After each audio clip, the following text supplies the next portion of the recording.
As men, especially as doctors, sometimes we hyper-focus on our career, neglecting other facets of our lives. But that is about to change. This is Dads Before Doctors. Some physicians claim their family is their top priority, but their lives tell a very different story. We'll help each other become family men who are doctors rather than doctors who have families. If it's health, wealth and legacy, emotional well-being, parenting, professional goals, or marriage, we're talking about it. Thanks for listening, and make sure to subscribe. This is Dads Before Doctors, and this is your host, Adam Broussard, MD.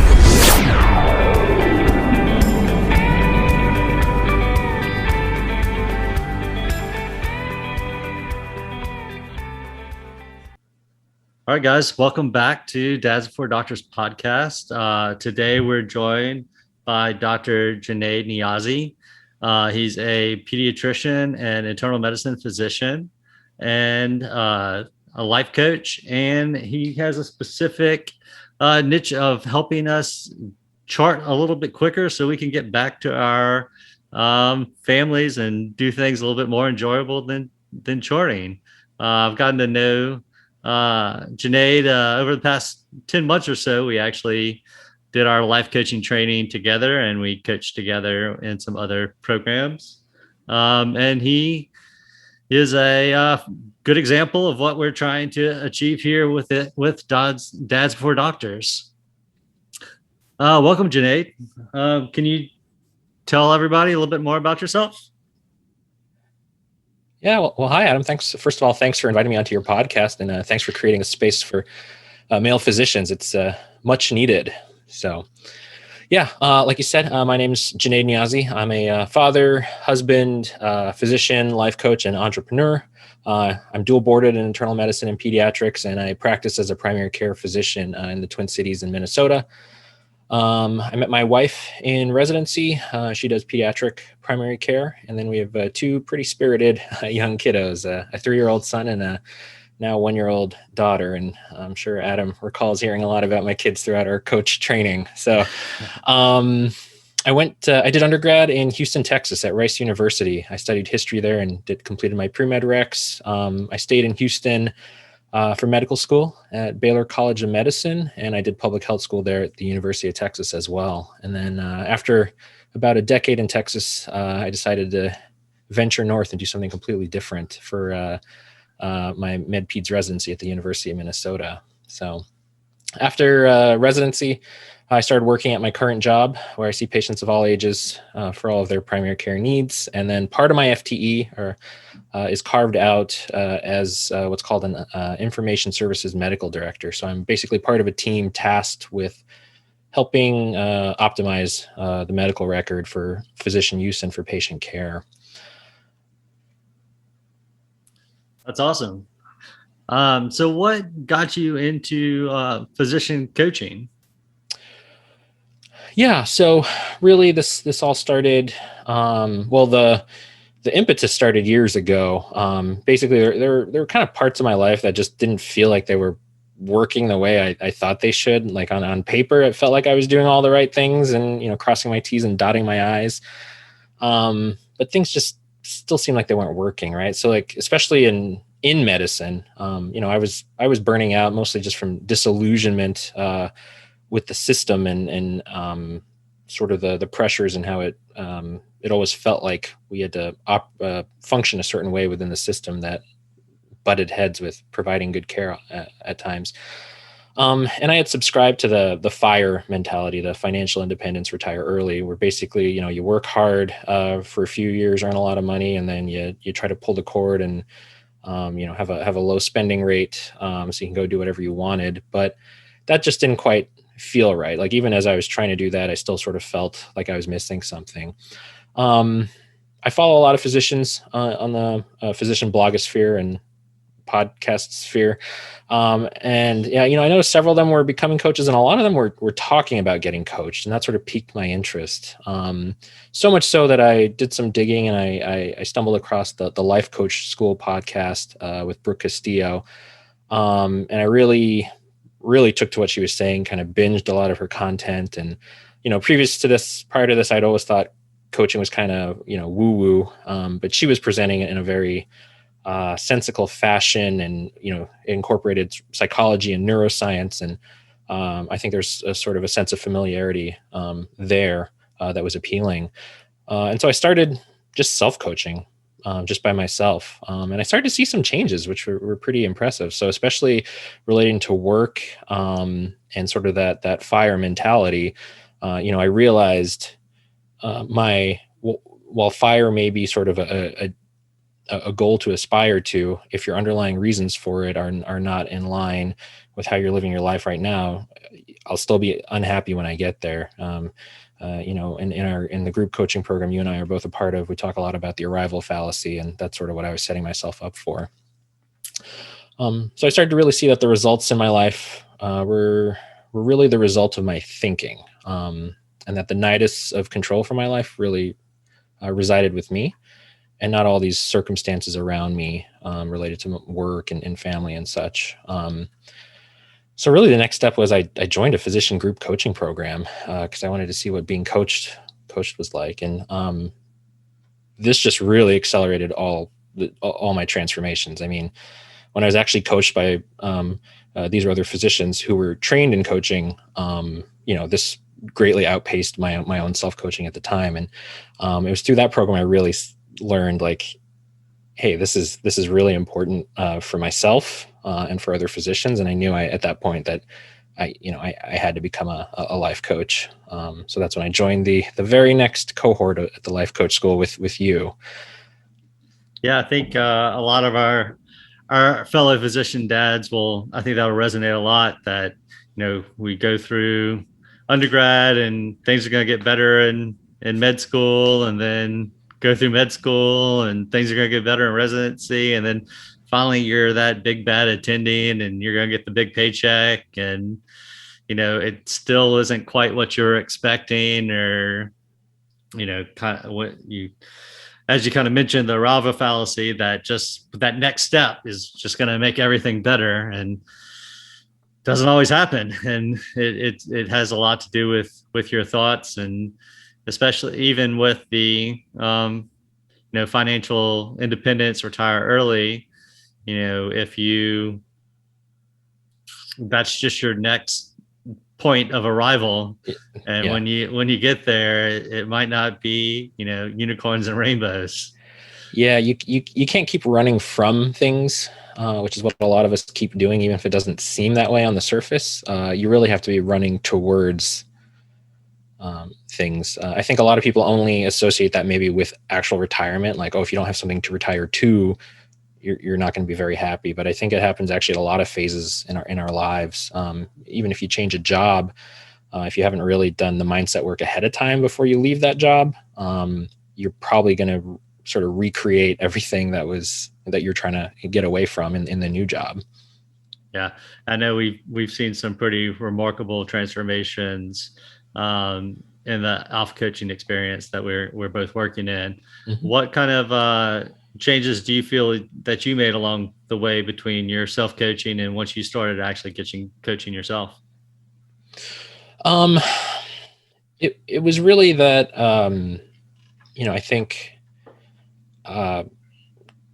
coaching really helped show me that when I'm not getting the results in life that I want, that I really have some introspection to do. I think prior to that, I would sort of blame the system or blame other people, blame our circumstances, and that just wasn't the right way, right? So the thought model to which you and I subscribe, that we were trained in, shows us that the results in our lives come from the actions we take. The actions we take are driven by our feelings, and our feelings come from our thoughts. So when you do any kind of thought work, you find that you have thoughts or beliefs which are just ingrained thoughts. You find that those are just sort of automatic, and you never question them because they're so automatic that they happen so quickly. You don't even sort of realize that they're occurring necessarily. But suddenly, when you put them under the microscope, you start to see that they maybe don't work for you. So, coaching really sort of gave me a framework for dealing with any issues that come up. Right. And it's constant work. People sometimes think that coaches have everything figured out, and you and I both know that that's not the case. We're still human, but it's sort of that ongoing effort at chipping away at reframing our thoughts, and working to develop new thoughts that better serve all of us. So I think for me, the key difference from coaching is I can now really be intentional about things and not simply reactive. Coaching gave me the agency to kind of craft how I show up in any role in my life, be it, a father, a husband, or a physician. Yeah, absolutely. And I think it also, has helped me with, as physicians, we all kind of expect to be perfect, and a lot of issues that, we're trying to, chart every last detail so that we don't get sued, or so that the next provider knows exactly what we thought and everything we did. And I know you and I have been in different, entrepreneurial kind of circles and stuff like that. And it's amazing the different, mindset that a lot of those people have, and that, every quote unquote failure is just a learning opportunity. It's you know what to do now and how to get better. But that's just a thought. You just a simple change in your thought of, I'm a failure, I'm a horrible doctor, I'm a horrible dad, whatever. Versus, oh, okay, what can I learn from this? And now I'm going to be even better physician because of this, or better dad because of this. Yeah, I mean, I think medicine especially is not a welcoming place for failure, and to a certain degree, it makes sense, right? We're dealing with people's lives and their well-being, but we all failed at things constantly as med students and residents. It was the only way that we could learn. Unfortunately, I think a lot of us, and myself included, always carried a lot of shame about that. And that shame just sort of builds and builds and builds, and we try to sort of, push it under. It's like this beach ball of shame that we try to kind of push underwater. And a lot of physicians, suffer then from perfectionism that you were discussing, and imposterism as well. I maybe don't even notice when other people make mistakes because I'm so focused on my own, and then I'm constantly worried that others will discover that I shouldn't be here and I'm not good enough. And I think that just makes your day-to-day grind of medicine just much harder to deal with, because you're constantly questioning if you even belong, which is challenging. Whereas in these other realms, like you're getting big into real estate and such, people just try things, right? And what's the worst that could happen? So it doesn't go well. You're like, oh, okay, well, like you said, now I know what not to do next time. It's like you put out a hypothesis, it didn't work. You're using the scientific method, and you'll now test a new hypothesis. So, I think coaching goes a long way in overcoming a lot of the negative thought patterns that we as physicians have sort of ingrained in ourselves, and what's actually been sort of put upon us by those that came before us. Absolutely.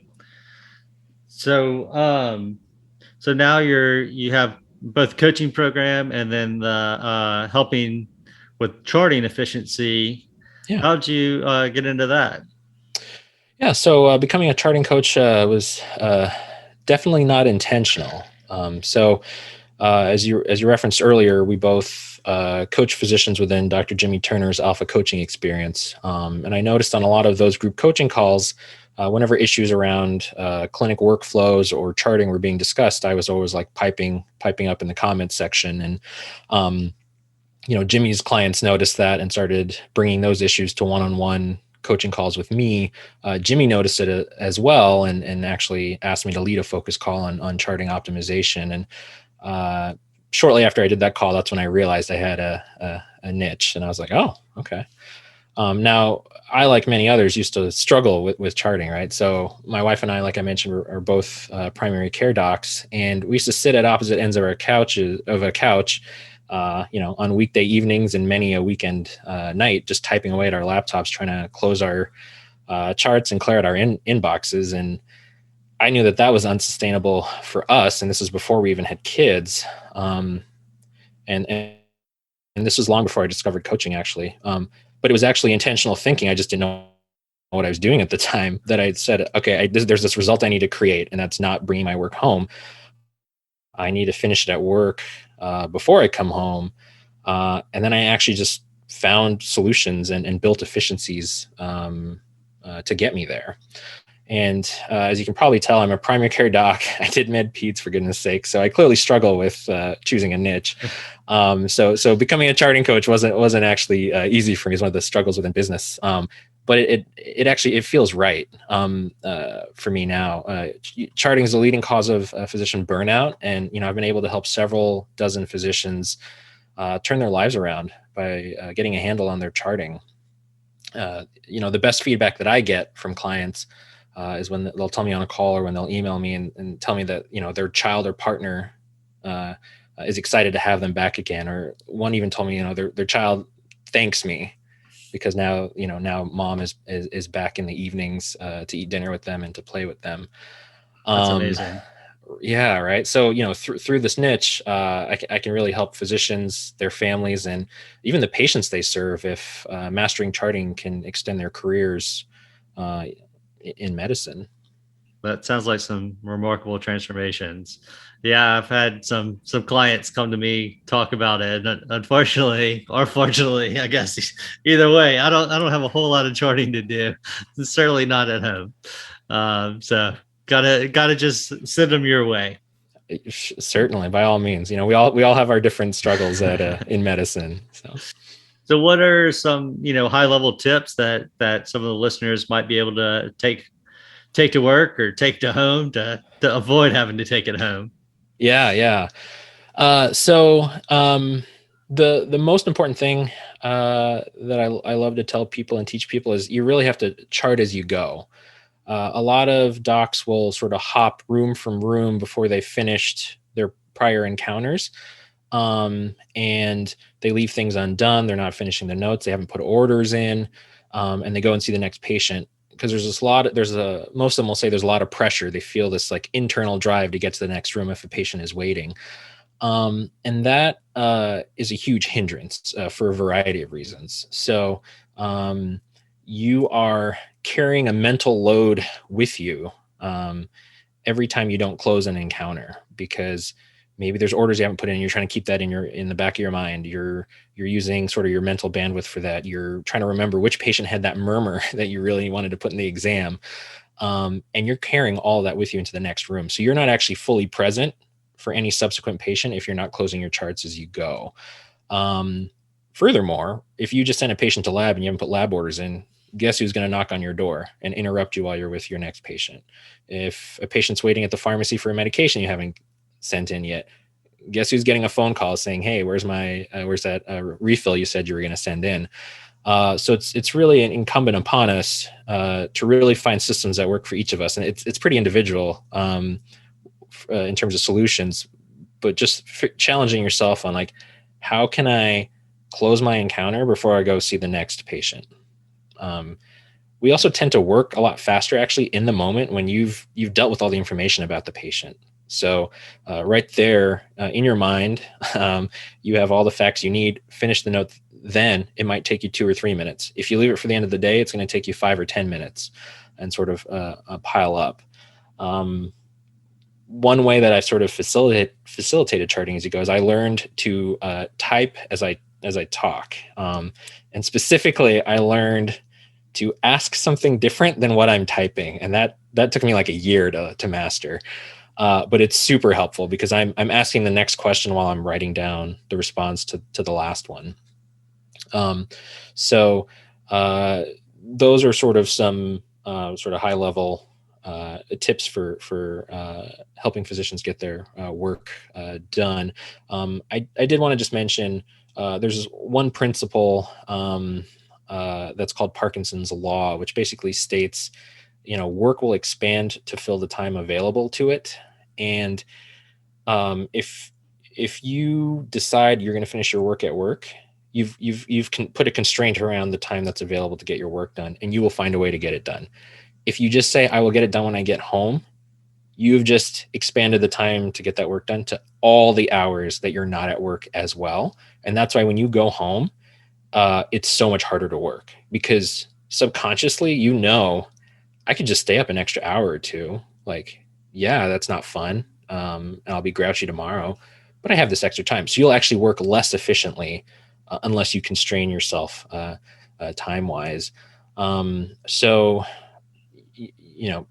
people, physicians who struggle with charting at home will be like, yeah, that happens to me all the time. Like, I'll have an hour of work and it'll take me like three hours if I take it home. And the goal is really, if you can constrain it to shortly after you see your last patient, all your work is done. You've just freed up your evenings and your weekends, and that'll make you even enjoy medicine more moving forward. I mean, it's just amazing to think about all the things you can do, like, with that free time. Yeah, you can become a coach. Yeah, exactly. But being able to enjoy your family more and be around for your kids more, like you said, that client, that child thanked you. But it's amazing how you fill your time up, if you don't have some type of guidelines or some type of guardrails of how you're going to spend your time. I know I suffer from that, absolutely. That if you come in to work on one thing and 3 hours later haven't even gotten to it, right? Yeah. And the charting in the moment, I think that's an excellent point.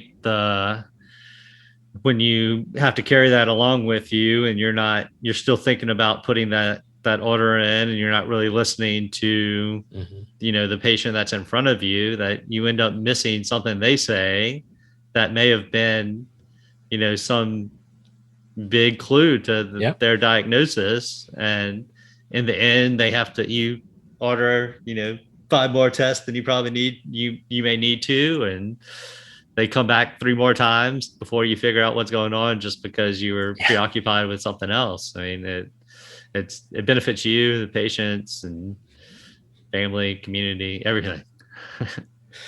So, yeah, I mean, I think there's been some studies on like how many things can you carry in your mind at the same time, and I feel like physicians are always pushing that to like the extreme.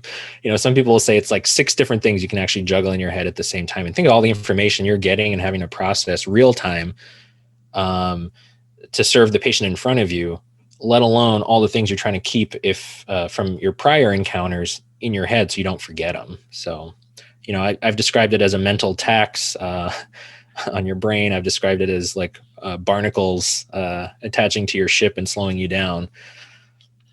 That's one good thing about anesthesia, is that there's one patient in front of you, and when you do something, it happens immediately. So how can the listeners get in touch with you, and if they want to learn more about charting or coaching? Yeah, so I run an online course with group coaching called Charting Conquered. I'll next offer it later this summer, early fall.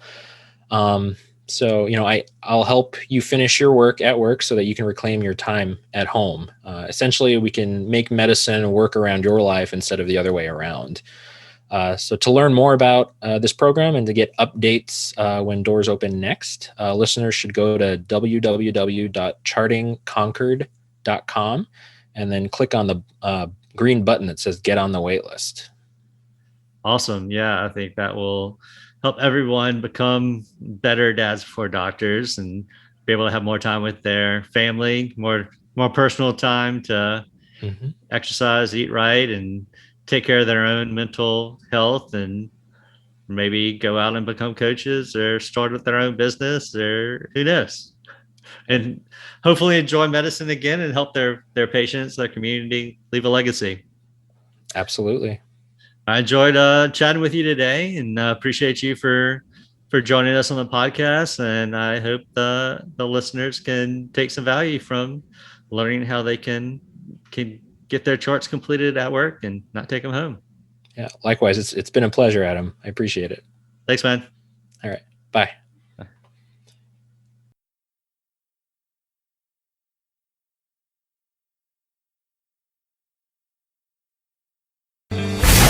You've been listening to the Dads Before Doctors podcast. Family men who are doctors rather than doctors who have families. In an evolving and ever fast-paced world, we cannot lose sight of our real priorities. We hope you enjoyed the show. We know we had fun. Make sure to like, rate, and review. And tell a friend about the show. We hope you've gotten some useful and practical information from the show. And we'll be back soon. But in the meantime, hit the website at dadsbeforedoctors.com. Questions, comments, suggestions? Email adam@dadsbeforedoctors.com. And find us on Facebook and Instagram at Dads Before Doctors. Remember, the host of this show is not your doctor, your coach, or your financial advisor. This show is strictly for entertainment. Till next time, this is Dads Before Doctors, signing off.